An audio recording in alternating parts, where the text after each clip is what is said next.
This is Hot Mike. Hot Mike. On the networks of WDAY. Here's Dom Izzo. It's that time. An author. Offensive production, number 1. Number 2. I forgot. Golfer. It'd be like going on a 3-person best shot, and we were saying, Kolpack, you got to make a 25-footer every time. You wouldn't putt first. I'd have Tim putt first. And one heck of a TV personality. This game is for the Cooper Cup. It's the Forum's Jeff Kolpack.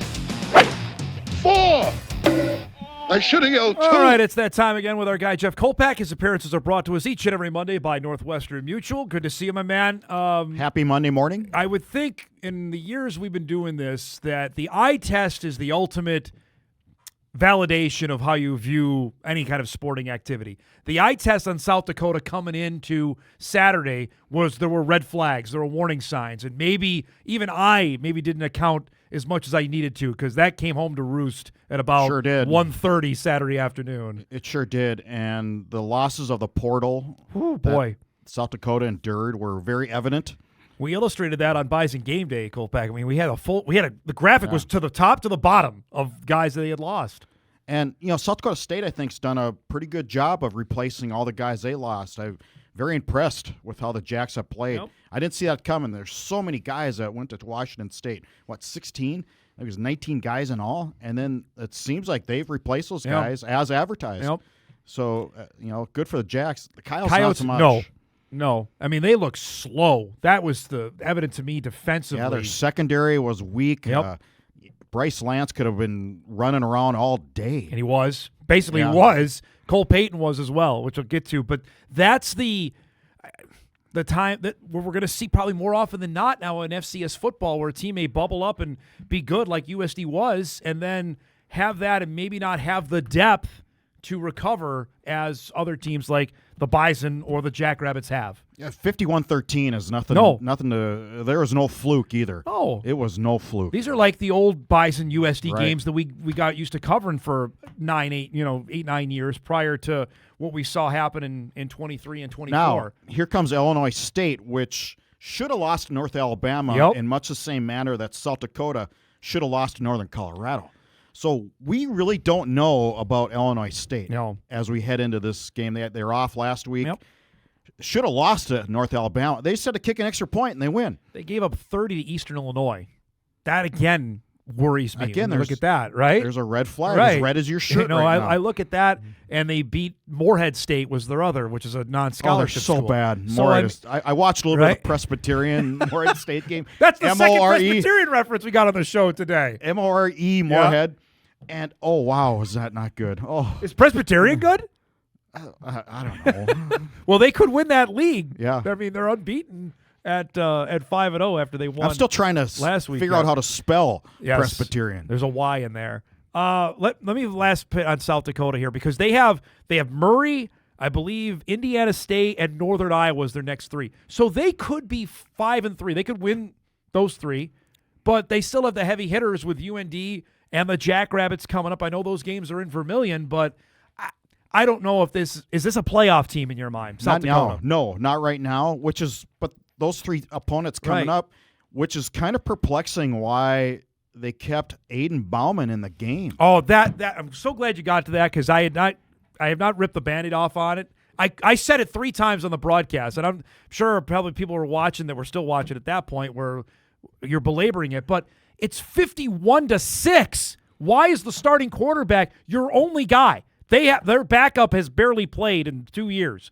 I couldn't wrap my mind around that. And you're going against a young defense, the backups at NDSU, who are starving to make a splash play. Correct. Peter Haugo, when he sacks the quarterback a couple times, you're not going out there and just sort of pushing him over. No, Haugo had a couple of big plays late in that game. That to me was perplexing. We couldn't get an answer on it because before the game, USD's sports information director came and told us that they will not be available they would be made available if we were to ask for them, but they weren't going to the post-game press conference. We could ask a question relayed on the bus. essentially, right? That's kind I of what guess- I took from it. Yeah, I was there with you. Either So, way, okay, either way, show up, Yes. win or lose. That on. was my point, because somebody asked me after the game on Twitter, like, Dom, how often does this happen in the Missouri Valley where the other coach, at least the coach, doesn't show up? If we lose, we're not talking. And it is very, very infrequent. Small-minded. That's just a small-minded thinking way of doing things. In terms of we have been to, how many beatdowns have we covered? And the coach always comes. Terry Allen, I can't even tell you how many times when Bob Nielsen. Bob Nielsen did it. Every time that USD got hammered up here, would come to it. That to me was odd. If they won, we're going to be there. But if not, that was weird, Kolpack. There was a couple. Those two things were really weird about the game. And this Saturday. is a league that established the standard on sportsmanship with the pregame handshake. Yes. That was 40 years ago. Patty Viverito installed that of making that happen. This, to me, even Jody Wright, Murray State coach. We've talked to him. The guy before him, Dean Hood, was here in the postgame press conference a couple years ago when Murray got their brains beat in. Western Illinois has done it. And there's really not a lot we can ask them, like, the opening statement. I would ask explain. why Bauman was still in the game. Well, That's the one thing I wanted to know. Yeah. Like, what was it to make it not look as bad as it was? Because that, to me, I'd like an answer on that. That one I would. Yeah, we don't know. Maybe the backups were all beat up. I don't know. Well, L.J. Phillips didn't play. Their star running back, he was out of the game by the end of the third quarter, right? He wasn't playing. So, I don't know. That to me was odd. I'll close the book on USD. Let's flip it to end the issue, because you wrote about it. You and I were talking about it after the game, that the candidacy for the Walter Payton Award for Cole Payton is officially underway. I think so. It should be anyway. And again, I go back to the competition. Okay, the first three non-conference opponents, not good. Yep. South Dakota, not good. So now here comes Illinois State. At some point, you say, he's just destroying teams right now. I think we had Whether that they're same good or not. conversation with Trey Lance when he was doing that, in the non-conference to start in 2019, because it was Butler, UND, who I know made the playoffs that season. Davis, I think they beat Delaware. You know what I mean? It was a mixed bag of teams that they played in 2019. But what this play that you watch here, it's like dominoes. There are four South Dakota guys that trip over each other. Guy at the angle, boom. Right? He got 19 yards on a 3rd and 17. He has been even better than advertised. Hedberg took a shot at me during our broadcast. What'd he say? On Saturday, because Dom kept asking me he could throw. I think the guy can throw. He's just been sensational, Jeff. He's been fantastic. That throw is just in the dime basket there It's to Bryce. Right where you needed it to be. I think what, with Cole Payton now is we haven't seen him handle an adverse situation yet, because he hasn't thrown a pick. No. There hasn't been a fumble. So to me, that's the next step. Has he been sacked yet? Maybe one for once, 2 yards. Once, yeah. right. But to me, that's the next step is, okay, how can you handle things when the going gets tough, when it really hasn't been tough yet. Barely played a fourth quarter. In the post-game press conference, it's Staling, it's Cole Payton in the middle, and Bryce Lance. Yeah. And I asked Bryce, I go, is it time to start maybe talking about the guy to your right and the Walter Payton Award? And he goes, I don't think Cole's worried about that, and we have all the faith. And Cole Payton, yeah, stone cold looking straight ahead, like I'm sure he's pissed at me for asking the question. You got to ask though. Well, you got to ask it, but right? Man, he was focused and like, I don't want to hear about this. I would say if there's anybody that knows anything about the Payton Award, it'd be Bryce Lance, since his brother obviously won it. But the stats prove it out, what he's done. You mentioned that on Bison Game Day on Saturday, that we still haven't seen Cole in a pressure situation, in a adverse situation. I don't know when. Maybe that'll happen Saturday night at Normal. But he's not 18 years old. I think he'll handle just fine. Yeah. I would say this, by the way, offensive line has been really good. Pass protection. I know you mentioned that, I think, in your notebook stuff and on inform.com. The Bison O-line, I even think running the football as well. Barrica has had monster holes. DJ Scott has had a couple nice ones. Against defenses apparently who are stacking it a little bit. Right. the three new offensive linemen have looked really good. Bo Johnson has looked dynamite at left tackle. Josh Mangan, what I was told, played his best game at right tackle against SEMO. Tosted and Schneckloth were both getting reps at left guard. Fraley's a rock. We know how good Impey is. That they have looked the part so far. Yeah, no weaknesses right now. And again, the competition is what it is, but they've been solid. They've been on point. Yep. I think there was one false start, so they're taking care of that Yep. issue that was a season starting thing. Even the tight ends. Tight ends, something we were hammering on. Like, okay, look, Finn Diggins is having his best year. I know you wrote about his inspiration of what he's playing for this season. Reese Kessel is a thing. It's done with now. It's 4 games he's had a reception. All of them have been 25 yards or longer and got his first touchdown on Saturday. And Finn Diggins changed himself. And he changed himself in the offseason, talking to the NDSU strength staff, where he cut like a big percentage of body fat off. He's much more agile. He looks it, too. He looks thinner, I guess, is maybe the best way. It's or lean. It's more lean muscle mass is what it is. I mean, I don't think he's lost weight, but it's a different weight. Yeah. You look at those. You look at Bo Johnson. Does he look 301? No. These guys, it's the lean muscle mass part of it. They look 270, but they're 300. Yeah, I would say that position has also impressed me so far. All right, now to the defense. They get another touchdown. That linebacker crew, which I know you're going to roll your eyes at me about how preposterous my statement was before the year about how good they could be. Yeah, I'm warming up to it. Woolen makes the play, and Staling is the beneficiary of a pick six. The linebacker crew is flying right now. Staling showed his speed, too, after he was a running back in high school and a pretty good one. And he showed that running back speed when he got it, and he was right to the end zone. The Bison D has been awfully, awfully impressive. Again, I guess you have to put the caveat of who they played, but I mean, USD offensively, Phillips have been here it turning is, up. right there. Look at it. He was not going to get caught. 235, right? Yes, sir. He was not going to get caught, as he told us in the post-game press conference. How they have been, they look faster. That's the thing. You're talking about trim with Finn Diggins. That to me is what the Bison defense. It just looks fast. They're getting to the ball quickly, which maybe hasn't been the case over the last couple of years. Well, losing Cody Heisman now has not been a big deal. I think Dutenheffer, we saw Logan Larson's been making. Keenan Wilson had a splash play. In the middle there. That's the one that we talked about a couple of years ago. Like, this guy could be good. Here it is now as a redshirt sophomore that he's come to play. That they have stemmed the tide on that loss. And the Sibamana loss isn't one. Donovan Woolen has been such an upgrade, I think, at that position that we're not into October, and I think the Valley is pretty clear on where it's headed right now. In terms of 1, 2, 3, 4. Okay, so I've got NDSU, and it's everybody SDSU, else. so UND, and then Southern Illinois. Well, I guess we'll find out either Illinois State or Southern Illinois next couple weeks. I think Southern's in that mix. What about Youngstown? Youngstown plays the Jacks this week in Youngstown. That's their chance. It's a night game. It's their chance to put a little stamp into the matters. But here's the thing, to your point. Youngstown, Illinois State, SIU. They have not beaten the top Dakotas in forever. SIU beat the Bison in the spring year. Illinois State hasn't beaten the Bison in 15 years. We were there for that game. 2010. Has it been that long? 2010, we were there. 15 years. Yes. Now, there's been a couple times where they haven't played because of the round robin of the schedule. But Illinois State had its best team ever, 2014, lost in the championship game. 15, the Bison were – remember, we were going to go to Normal, and then they lost to Richmond in the quarterfinals that year. They haven't – and frankly, there have been some games we've been to Normal where they've been jacked, like they will be on Saturday night. It hasn't been close. 2019, boat race. Last year, boat race.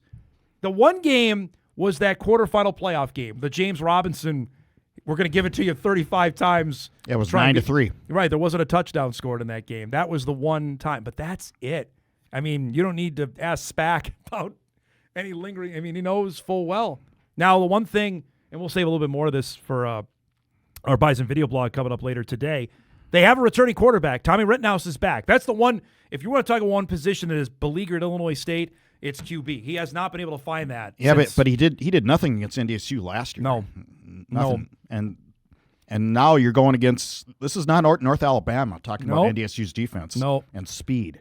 Winker's right is back at running back for him, but I don't know. Sobkowitz is still there. Their wide receiver, number 2 on the outside. Now, I think it is 6th year. They may go down there, or they may get a big crowd night game. I imagine it probably will be, and it's the Bison. Get some big plays, Yep. and they could beat the Bison. Yep. I'm not.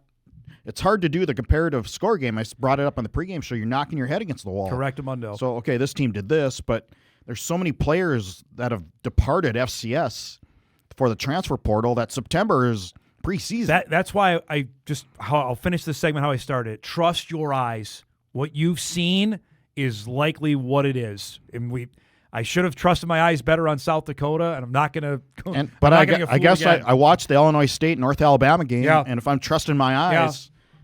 You're worried about the result this weekend. It could be ugly. Could be. We'll see. Let's break. We come back much more with Jeff. We'll chat a couple other football topics as we roll on here on a busy Monday morning. Hot Mic returns on WDAY Extra, KSFL, KMBN right after this. All right, welcome back, everybody. Jeff Kolpack joining us each and every Monday. His appearance is brought to us by Northwestern Mutual. I got a couple other topics I want to hit on. Email comes in. Dom, good afternoon. Hell of a game from the Bison. One thing was bugging me throughout the game on Saturday. Maybe you or Jeff can answer this. Even though we had a home game sellout, there were still a baffling amount of empty seats. What can NDSU do to fill empty seats held by third-party ticket holders or companies or locals that just don't put butts in the seats? Now, I will say this, and this is why I wanted to jump off on this. I think Bison football home games have become a thing again. Brody, you can bring up this shot. It's trending that way, I think. Troy Gergen got this photo on Saturday. This was during the Stampede March that they do 2.5 hours before the game. And I was out there before Bison game day. It was hopping. Tailgate was... I heard that. Tailgate was like 2019 kind of deal, I thought, when we were out there on Saturday morning. And I thought that the dome was juiced. It was good and loud. I get the emailer's point on, because there were empty seats in there. It was officially a sellout, but that's the tickets sold, not the butts that are actually in the seats. To me, there's a buzz about Bison football again that hasn't been there, I think, over the last 4 or 5 years. I really believe that for home games. And you wrote about it, and I've written about it. I credit the head coach. Let's just start right there, who has been all over the place in promoting the product and really energetic about it, too. Doing stuff like this. The administration has been open to a ticket package more than they used to. Just don't open the ticket window anymore and expect people to show up. I think they're getting some younger fans. The crowd was juiced, but when it's 27-0, you don't feel like you need to make a difference anymore. No, you don't. And knowing full well the way the weather was Saturday, you knew the students weren't going to be there after halftime. We knew that. Kyle and I were talking about that off air, that they're out of here maybe midway through the second quarter, the way the game was. Now, going forward, Jeffrey, let's see, because the next 4 home games, right? Southern Illinois, Youngstown State, Northern Iowa, St. Thomas. There's no Dakota in there. That's a big deal to me. Can they still do it? Still got to believe Northern Iowa will be a good draw. It's Northern Iowa. I hope Southern Illinois could be a top 10 team by the time they come up here in a couple weeks. So they are right now. SIU is ranked 6th in the country. Who did they have this week? Goodness. Indiana State. So they're not going to lose that game. So they're going to be 4-1 coming to Fargo next week. Another place they haven't won is Nick Hill. Remind me, they haven't won since 2000. No, they've never won in Fargo. SIU's I don't recall. SIU's never won up even here, when he was one of the team's quarterback. Right. But that, to me, that's the true test. Youngstown State, that's November 1. That's the next one, and they'll be gone for a couple weeks. And then the end of the season with, you talked about Northern Iowa with me. They lost to Utah Tech a couple weeks ago. And St. Thomas, it's senior day. That's the true test. If I'm ready to proclaim that Bison football home games are a thing again, let's see 17,000, 17,500 for any of those 4 games, and then I'm ready to hop on board. That's 17-5 for SEMO, though, and that's not exactly a marquee opponent that would go, okay, I need to see SEMO play. Yep, you're exactly right. Another email comes in. Jeff, Cole Payton's a fantastic college football player. Is he Tim Tebow, or does he translate to an NFL guy at all? I'm not an elite college to pro mind, but his accuracy has been incredible. I've had a couple people mention the Tim Tebow thing. I bet he runs a 4.5 something. He's not. That puts you in some NFL looks for sure. I know there are 4 NFL scouts there on Saturday that they are looking at him maybe now more at quarterback than initially we thought. I think tight end was certainly a spot they were willing to consider. Maybe a linebacker was another that maybe they got to start looking at him at quarterback too. Well, the way he was 7 of 8 on passes of 15 yards or more. Right, again, that's good arm strength. That's really accuracy downfield. Yes. And that, again, we saw it earlier in the show, that the one to Bryce was just right in the breadbasket. Right in the bucket, right where it absolutely had to be. And that was not a 5-yard out. That was, 25, 30 yards in the air? Really good. This is going back to our earlier topic. You guys discussed USD not doing a post-game presser. To say before the game they'll only have one if they win seems ridiculous. But is this more common than fans may think? Don't want to shovel dirt on them. If it happens frequently, maybe the Missouri Valley Football Conference should mandate pressers for conference games. They should. Absolutely on that last point. Yes. NFL require. This isn't the NFL, but the NFL requires the quarterback. I think and SEC head coach does now too, by the way, requires that the quarterback and head coach speak after the game. We're talking about football here. We're not talking about a debilitating disease. It's football. I mean, I know it's important. Yep. But you also eliminate rumor or innuendo because I don't know why Aiden Bauman was still in the game. Can you answer that for me? Why did you play? I don't know. I just think it's Division I football. We should have our head coaches and quarterbacks be made available. It ain't intramurals, Dom. No, they should be made available to us on it. And I just the head coach. Let's just start somewhere simple. Okay. Make the head I'm fine coach with available. that. Yeah. Start somewhere. Yes. Give me that. I mean, after that, anything else is gravy, but can we at least settle on that? And that may be something, new commish. We'll see him soon. Maybe we could ask him on that. Yeah, I think the league office is aware of it. They are aware now, put it that way. Last thing here. Did you make it to the end of the Montana game on Saturday night? Yes. Wow, good barely. for you. I did not Barely. make it to the end of it. Are we ready to put the Grizz in the top half of this conversation with the Jacks and the Bison? You can't discount them, but they also haven't left Missoula yet. They have not this season. And we all know how tough that place is to play for opposing teams. So I'm close. Okay, I'm close. Are you putting Tarleton in that? Yes. Tarleton with its FBS win, and then the last one would be the Cats, Montana State. They seem to have found whatever ailed them. Boy, they put the hammer on Eastern Watt. Yeah, I know. I know, man. I know. How sad is that? It is. It's sad. It is. I like Aaron Best a lot, but I don't think he's going to survive this with what's going on at Eastern Washington. Granted, they got no funds to. What was that score? 52-7? 56-7, I think it was. Yeah, it was a lot to a little there. So, remember how good they were, even in 19 when they made the title game. So here we are. Was that 18? It was the 2018 season, 19, January of 19 they played. So it's almost October 1. So we have 5 teams then that are in the mix for the championship. Right. Yep. No, that's what we've had over the last couple of years. It's no different. So we have the 4 Montana Dakotas, and then Tarleton is the other team in the mix. I'm not arguing with. I'm with you on that. Just that here we go again. It's almost October, and we know who's going to be in the semifinals, right? Yeah. Love FCS. Although I will say, I made this on our picks. I think Harvard could be now that they're in the playoffs. They get a right matchup. They could be a quarterfinal. Yeah, they team. handled Mighty Brown on Saturday. I'm telling you, man. Now that they're in, let's just see where they get matched up with. Right? How fun would that be? Oh my gosh, let's go. Bring the Crimson to Right? Fargo, or better yet. Oh, That's not going to happen. Bison won't hit the road for a while. Well, how about we do a little home and home with them? That'd be great.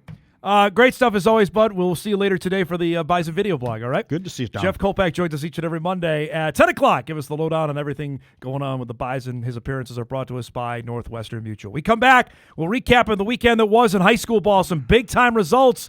We'll go through that, and I'll finally rip the Band-Aid off on the end of the baseball regular season. We'll do that when Hot Mike returns right after this.